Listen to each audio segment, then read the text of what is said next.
Bonjour et bienvenue sur cette première vidéo de l'année 2026 consacrée à Odoo et la gestion de production avec le module de fabrication.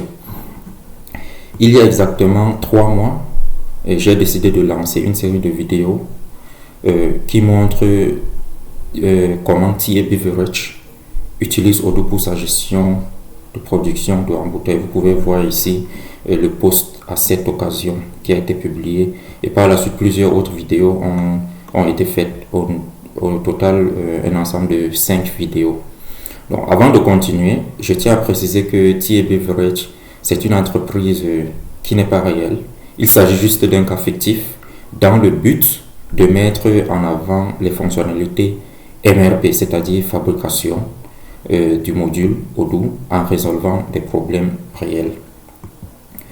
Dans cette vidéo, je fais un récap des 5 premières vidéos précédemment publiées en anglais. La première, configurer les données de base et les nomenclatures. Ensuite, la deuxième concernait l'automatisation de l'approvisionnement en matériaux. La troisième concernant les prévisions avant de produire et vendre, comment faire des prévisions. Puis le packaging et enfin la traçabilité avec les lots et numéros de série ainsi que les dates d'expiration. Ok, nous allons aller dans le vif du sujet. Donc, mais avant, je vais présenter ici les configurations de base à faire. Lorsque vous êtes dans une instance Odoo fraîche, vous avez besoin de venir ici au niveau des paramètres et ensuite au niveau des ventes, il est important d'activer les unités de mesure et emballage ainsi que les variantes. Les unités de mesure ici vont permettre de définir les conditionnements comme les packs de 6 ou les packs de 12. Parce que dans le cadre des bouteilles d'eau, comme vous pouvez le voir ici, nous avons ici un exemple de pack de 6 bouteilles. Donc, il faudra aller activer les unités de mesure au niveau des ventes. Également au niveau de l'inventaire sont disponibles. Et puis au niveau de l'inventaire en lui-même, dans le sous-menu ou le groupe traçabilité, il faut activer les lots et numéros de série, les dates d'expiration, ainsi que au niveau de l'entrepôt, les emplacements de stockage et les routes en plusieurs étapes. Une fois ceci fait, nous entrons dans les configurations de base, c'est-à-dire les données de base. Les données de base ici concernent les catégories de produits. Nous avons besoin de 2 types de catégories, les matières premières et les produits finis. Ensuite, pour les produits finis, vous pouvez le voir ici, facturation dans vente, produits. Nous avons ici les produits qui ont été créés et en regroupant par catégorie de produits, nous avons les produits finis ici, finished product, et les matières premières. Donc, pour chaque produit fini, il y a des configurations bien précises à faire. Ici, le produit 1 litre d'eau ici a comme pour unité l'unité d'eau. Elle sera fabriquée ou vendue 1 par 1.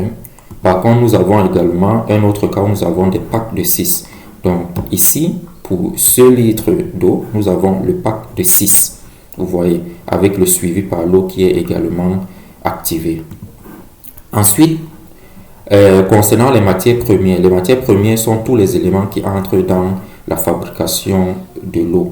Nous avons besoin des bouteilles, des bouchons, de l'eau en lui-même et de l'étiquette. Donc ces éléments-là concernent ce qu'on appelle les matières premières. Et sur la base de chaque matière première, nous allons créer une nomenclature. Ici, nous avons nos différentes matières premières, les bouchons ici, avec ces configurations.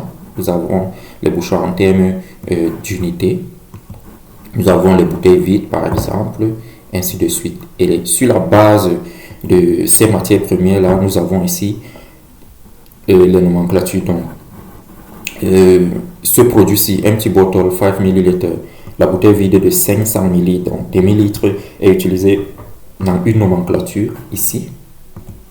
Vous voyez, donc elle est utilisée dans cette nomenclature ici.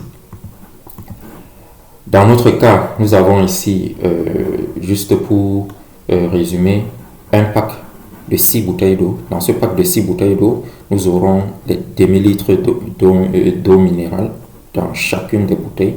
La bouteille vide, le bouchon et l'étiquette. Je vais venir ici dans le module fabrication. Dans fabrication, menu produit, nous avons nomenclature. Dans les nomenclatures, nous avons les différentes nomenclatures. Pour la bouteille dont j'expliquais tout à l'heure, pour une bouteille, en termes d'unité, nous avons ceci qui a été configuré. Et pour le pack de 6, par exemple, nous avons le pack de 6 pour 1 litre, nous avons ces composants également qui ont été utilisés. Ensuite, nous allons passer au niveau de l'automatisation de l'approvisionnement. C'est quoi l'approvisionnement et pourquoi doit-on la faire? L'approvisionnement permet de définir si, oui ou non, un produit est disponible. S'il n'est pas disponible, on doit le fabriquer. Voici un ordre de fabrication de l'année dernière qui a été lancé, mais tous les composants ne sont pas disponibles. Tous les composants ne sont pas disponibles, cela signifie qu'il faut lancer un approvisionnement. Pour cela, il y a différentes manières de faire l'approvisionnement. Ici, vous voyez l'approvisionnement. Du coup, si on essaye de fabriquer ce produit, 1 litre de bouteille d'eau, le pack de 12 ici, qu'on veut produire, on sera heurté à un problème ici parce que le composant n'est pas disponible. C'est pourquoi il est important d'automatiser l'approvisionnement, et cela va également éviter de faire des vérifications de stock, autant pour moi, de faire des vérifications de stock à chaque production, et cela va permettre de gagner en temps. L'exemple palpable, c'est celui-ci. En lançant, on se rend compte que le produit n'est pas disponible et on a besoin de le réapprovisionner. Mais avant de faire tout ceci, il est important de noter une configuration qu'il faut faire au niveau de l'inventaire. Dans l'inventaire, opération, on a approvisionnement ici et réassort, les réassortissements. Les réassorts ici permettent de définir pour chaque produit la quantité minimale qu'on peut avoir et la quantité maximale qu'on peut également avoir. Du coup, si la quantité minimale est atteinte ou nous avons moins de cette quantité minimale-là, en lançant l'approvisionnement, lancer le planificateur ici, Odoo va exécuter une tâche en arrière-plan qui va permettre pour chacun des produits qui n'est pas disponible en stock de réapprovisionner. Du coup, il va aller créer au niveau de l'achat un bon d'achat pour ce produit-là. Ça, c'est la première méthode. La deuxième méthode, elle consiste juste à venir, lorsqu'on lance notre ordre de fabrication ici, on se rend compte que le produit n'est pas disponible. On peut aller au niveau des détails. On voit ici, on a besoin de 40 unités.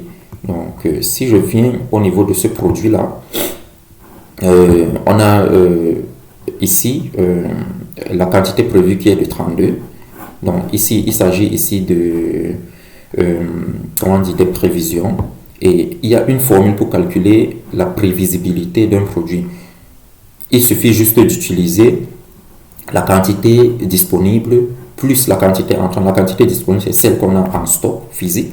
La quantité entrante, c'est celle qu'on a commandée qui arrive, moins la quantité sortante. Les quantités sortantes sont utilisées peut-être lors des livraisons ou lors des fabrications. Du coup, on se rend compte qu'on a moins 32 unités ici. On a besoin de faire un réapprovisionnement d'au moins 32 unités.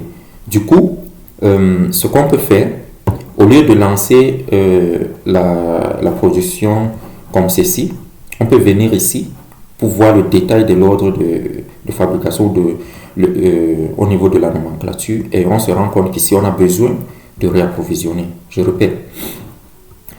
L'autre méthode, c'est quoi? On vient ici, au lieu de lancer la production directement, on a un aperçu ici de tout ce kit, toute cette nomenclature qui a été utilisée ici. Au niveau de l'aperçu, nous avons ceci. Nous avons cette prévision. Et au niveau de la prévision, voici, celle-ci est à commander. Nous avons besoin de commander. Là, en déroulant, on a réapprovisionné. Ici, on a besoin de réapprovisionner au moins 32 unités. Au niveau des nomenclatures également, nomenclature ici, lorsqu'on ouvre les nomenclatures aperçues des nomenclatures, on a cet onglet, ce checkbox ou ce radio button prévision. En l'activant, on peut voir les quantités qui sont disponibles ou pas. Du coup, on se rend compte que si on veut fabriquer 7 bouteilles d'eau, on doit approvisionner au moins en 6 quantités de bouchons, 38 quantités de bouteilles vides et 6 quantités également d'étiquettes. Nous allons revenir au niveau de l'ordre de fabrication ici, comme je l'expliquais tout tantôt. Ici, ensuite, nous allons réapprovisionner. Vous voyez, ici, automatiquement, c'est 32. Donc, nous allons acheter. Ça, c'est la route par laquelle on va la faire. Et la route ici, l'achat ici se fera via ce fournisseur. Pourquoi cela se fait via ce fournisseur? Je reviens encore. Au niveau des produits, je vais encore essayer de faire par catégorie de produits. Nous avons des produits finis et les matières premières. Au niveau des matières premières, ici, achat, pour chaque produit, il est important de définir un ou plusieurs fournisseurs. Ici, notre fournisseur pour ce produit-là, c'est Plasticfa. Il va fournir minimum 10 quantités à ce prix unitaire. Du coup, lorsque Odoo lance l'approvisionnement automatique, il pourra prendre cette quantité-ci automatiquement qu'on peut également réajuster. Je vais alors revenir au niveau de notre ordre de fabrication, aperçu, réapprovisionner, acheter. Nous allons acheter et confirmer l'achat. Du coup, un bon de commande d'achat est créé. Voici le bon de commande d'achat ici. Quantité de 32 au prix unitaire qui a été défini pour ce fournisseur. Nous allons tout simplement confirmer la commande. Nous confirmons la commande, vous voyez ici. Et là, lorsque je viens au niveau de la formule de prévision, vous voyez, nous avons 40 de disponibles, 32 sont entrants, 72 sortants. Donc, sur le total, nous aurons 72 produits qui sont en train de sortir grâce à la fabrication ou aux livraisons qui sont en cours. Du coup, nous aurons 0 unité. Contrairement à celle qu'on avait tout à l'heure, il s'agissait de moins 32. 0 unité ici parce que nous avons 32 produits qui vont entrer. Et ces quantités qui entrent sont définies sur la base de la quantité ici des réceptions que l'on a, parce qu'on a validé notre bon de commande d'achat. Nous allons recevoir le produit ici. Voici les détails. Il est possible à ce niveau, parce qu'on a activé les numéros de série, de générer les numéros de lot ou de série. Donc, on peut définir quelque chose, par exemple XF, quelque chose, par exemple comme ça, et on pourra générer. Vous voyez, il sera possible de générer. Ici, il s'agit d'un lot. C'est pourquoi on a ici on a eu risque un numéro de série, mais il peut également s'agir d'une quantité, lorsqu'il s'agit d'un numéro de série. Donc le lot ici, on va recevoir un lot de 32 quantités. Nous allons valider. Voilà. Il faut fournir le numéro de série ou le numéro de lot. Voilà. Ce qu'on a fait tout à l'heure, c'était XF-001, parce qu'il était, nous allons générer, enregistrer, et là nous allons valider. Ok, là nous avons notre produit en stock. Si on revient au niveau de l'ordre de fabrication, ici le produit sera disponible. Donc, une fois le produit disponible, qu'est-ce qu'il y a à faire? On a juste besoin de tout produire. En voulant produire, on se rend compte que Odoo nous demande de définir un numéro de série pour ce produit. Or, ce produit existe, sauf que on est en train de le prendre de warehouse stock pour le mettre dans la production. Or, dans warehouse stock, c'est celui-ci qui est disponible. Et celui-ci ne peut pas être pris parce qu'il est déjà réservé. Étant donné qu'il est réservé, et ici, l'entrée que nous avons faite tout à l'heure de 32 était dans Warehouse Input, donc dans l'emplacement de réception. Nous l'avons reçu. Maintenant, nous allons faire un transfert interne de input vers stock. De input vers stock, nous allons demander 40, par exemple, et nous allons recevoir une certaine quantité. Là, nous avons le numéro de série qu'on a reçu ici et qui a été enregistré à ce niveau, pas celui-ci. Le numéro de série, celui-ci que nous avons reçu, nous allons l'utiliser. Ensuite, nous allons valider. En validant, nous n'allons créer aucun reliquat, ce qui signifie que seules 32 quantités seront déduites des 40 ici. Nous allons utiliser uniquement nos 32 quantités et les 8 autres, nous n'en faisons rien. On peut également décider de créer un reliquat. En créant un reliquat, il y aura un nouveau transfert de input vers stock de 8 quantités restantes. Donc ici, je décide de créer sans aucun reliquat. Nous avons notre produit qui est maintenant dans le stock. Et là, nous allons venir ici, détail, nous allons plutôt choisir, au lieu de choisir celui-ci, nous allons choisir celui-là. Nous allons enregistrer. Nous avons 32 quantités et enfin, nous pourrons produire. Vous avez consommé une quantité différente de celle prévue. Veuillez confirmer que vous l'avez fait exprès. Il s'agit juste ici d'une mesure de surveillance. Du coup, vous voyez, je peux alors décider de venir, étant donné que XF001 c'est 32 quantités, je peux venir ajouter également le RMMT001 ici, ce qui nous fera nos 72 quantités dont on a besoin. Nous allons maintenant tout produire, confirmer, définir les quantités et confirmer. Il s'agit ici de 72.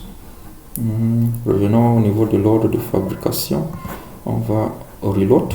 En reloadant, nous avons ceci et nous allons produire.